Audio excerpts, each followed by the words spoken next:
Hi வாங்க, இன்றைக்கி நம்ம பாவக்காய் பொரியல் பண்ணலாம். அதுக்கு ஃபஸ்ட்டு பாவக்காயை கட் பண்ணி உள்ளே இருக்கிற விதையெல்லாம் எடுத்துக்கலாம். இப்போ அதை நல்லா பொடியாக கட் பண்ணிக்கலாம். ஃபஸ்ட்டே கழுவிடுங்க, இல்லைன்னா தண்ணி தண்ணியாக இருக்கும். இதுக்கு ட்ரையாக இருக்கணும். நல்லா தண்ணியில் கட் பண்ணிவிட்டு தண்ணியில் போட்டுறாதீங்க. இந்த மாதிரி ஃபஸ்ட்டே கழுவிட்டு கட் பண்ணி எடுத்துக்கோங்க.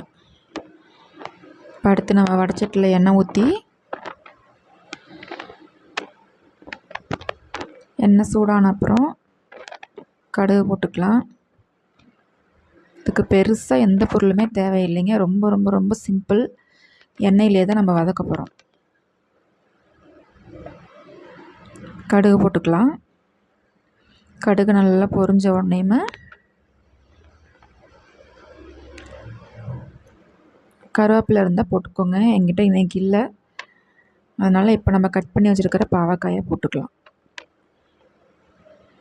எண்ணெய் ரொம்ப ஃப்ரை பண்ணுற மாதிரி போட்டுறாதீங்க. அது வணங்குற அளவுக்கு தான் போடணும். போட்டாச்சா?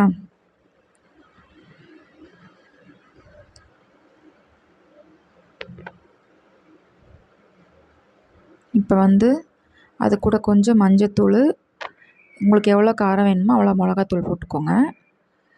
உப்பு தேவையான அளவு போட்டு இந்த மாதிரி நல்லா வணக்கிக்கோங்க.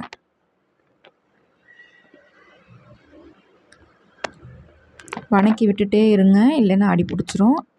இல்லை அதுவும் இல்லைன்னா கருகி போயிடும். அப்பப்போ நல்லா வணக்கி விட்டே இருக்கணும்.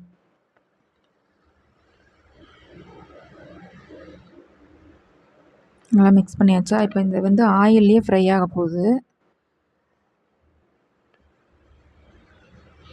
ஓகேங்களா? அப்படியே வணக்கி விட்டுட்டே இருக்கணும் அப்பப்போ.